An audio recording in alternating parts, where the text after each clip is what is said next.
चुगलखोर aunty. Ravi अपने भाई सुरेश के साथ सहारनपुर में 2 कमरों के घर में किराए पर रहता था। सुरेश की शादी हो चुकी थी। रवि की शादी के लिए सुरेश के भाई और भाभी लड़की देख रहे होते हैं। लड़की पसंद आ जाती है। सुरेश ने सोचा कि अब रवि की भी शादी हो जाएगी तो एक बड़ा घर किराए पर ले लेते हैं। शादी से पहले सुरेश और रवि घर देखने जाते हैं। उन्हें एक अच्छी कॉलोनी में घर पसंद आ जाता है। वो जैसे ही घर देखकर जाने लगते हैं, सुरेश की पत्नी शीतल को एक आवाज सुनाई देती है।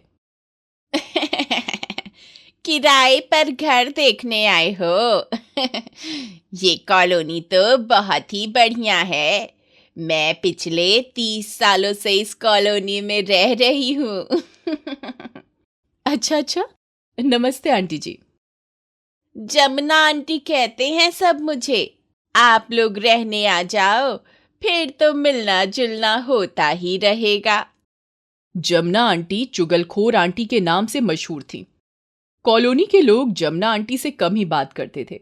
पड़ोसियों को पता था कि जमुना आंटी इधर की उधर लगाने में माहिर हैं। कुछ दिनों बाद रवि की शादी के बाद सुरेश और रवि नए घर में रहने आ जाते हैं। जमुना आंटी ने जब देखा कि रवि नई बहू के साथ आया है तो बस जमुना आंटी की चुगली शुरू हो गई।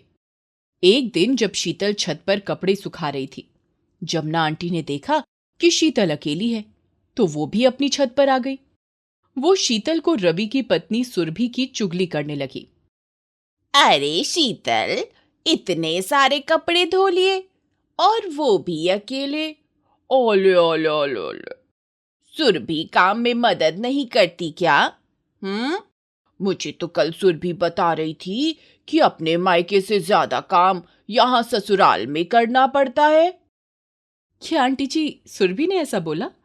पर मैं तो उससे अभी कोई काम नहीं करवाती। उसने आपसे झूठ क्यों बोला? शाम के वक्त सुरभि आंगन में पौधों को पानी दे रही थी। जमुना आंटी फिर से आ गई। वो सुरभि से बोली, अरे सुरभि बहू, तुमने तो आते से ही काम करना शुरू कर दिया। तुम्हारी नई नई शादी हुई है, अभी काम करने की क्या जरूरत है? शीतल तो सुबह कह रही थी कि घर का सारा काम वही अकेले करती है, तुम उसकी कोई मदद नहीं करती हो। क्या जेठानी जी ने ऐसा बोला कि मैं कोई काम नहीं करती हूँ? वही सारा काम अकेले करती हैं। जिस दिन से मैं आई हूँ उस दिन से बराबर का काम संभाल रही हूँ। उन्होंने ऐसा कैसे कह दिया कि मैं कोई काम नहीं करती? आंटी, आप मेरा कितना ख्याल रखते हो।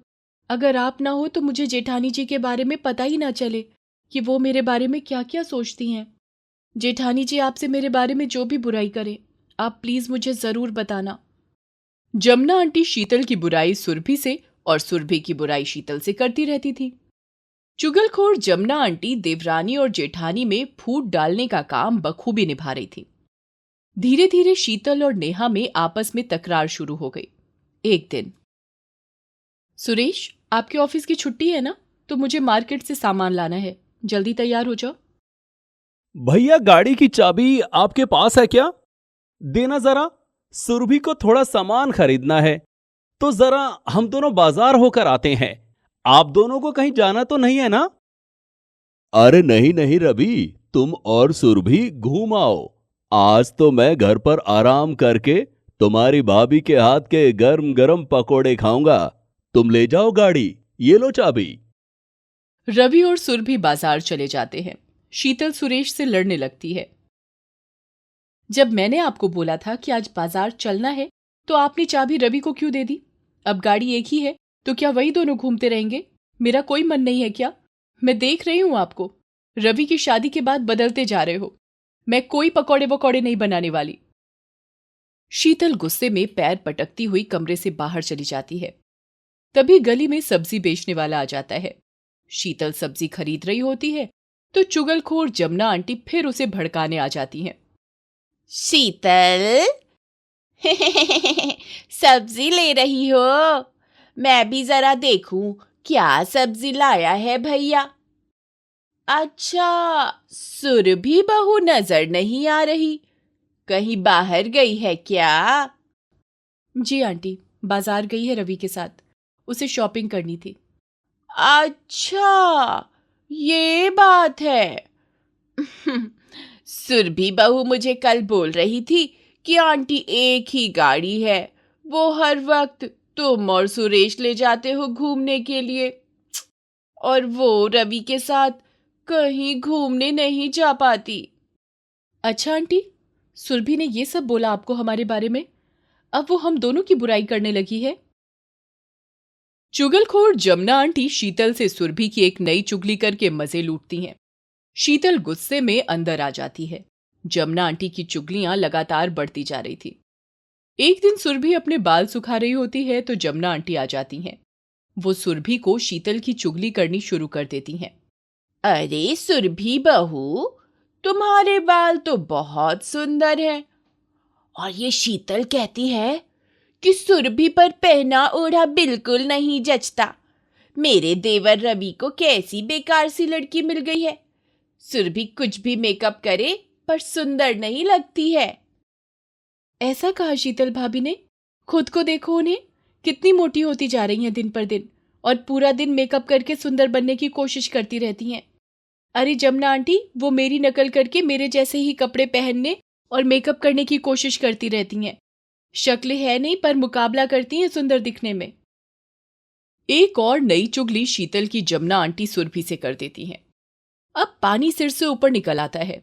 एक दिन सुरेश और रवि बैठे होते हैं। रवि सुरेश से कहता है, भैया ये जमुना आंटी की चुगलियां दिन पर दिन बढ़ती ही जा रही हैं। मुझे सुरभि जो भी बात बताती है उसमें जमुना आंटी का ही नाम आता है कि जमुना आंटी ने बताया है। इन चुगलखोर जमुना आंटी को सबक सिखाना ही होगा भैया। अब पानी सिर से ऊपर चढ़ गया है। कह तो तुम ठीक रहे हो रवि। शीतल भी मुझे कई बार सुरभि की बातें बताती है, पर साथ में ये भी कहती है कि ये बातें जमुना आंटी ने बताई हैं। हमें कुछ करना होगा, वरना ये चुगलखोर जमुना आंटी हमारे घर को बर्बाद कर देगी। हम दोनों भाइयों को अलग होना पड़े, इससे पहले हमें जमुना आंटी को सबक सिखाना ही होगा। सुरेश और रवि ने सोच लिया था कि वो जमुना आंटी की चुगलियों का पिटारा अब बंद करके ही दम लेंगे। सुरेश और रवि उसी शहर में रहने वाली अपनी बड़ी बहन को सारी बात बताते हैं। कविता दीदी, आप तो जानती हो, माँ बाबूजी के बाद रवि को मैंने अपने छोटे भाई नहीं बल्कि अपने बेटे जैसा ही पाला है। पर इस कॉलोनी की एक चुगलखोर जमुना आंटी शीतल और सुरभि में फूट डाल रही है।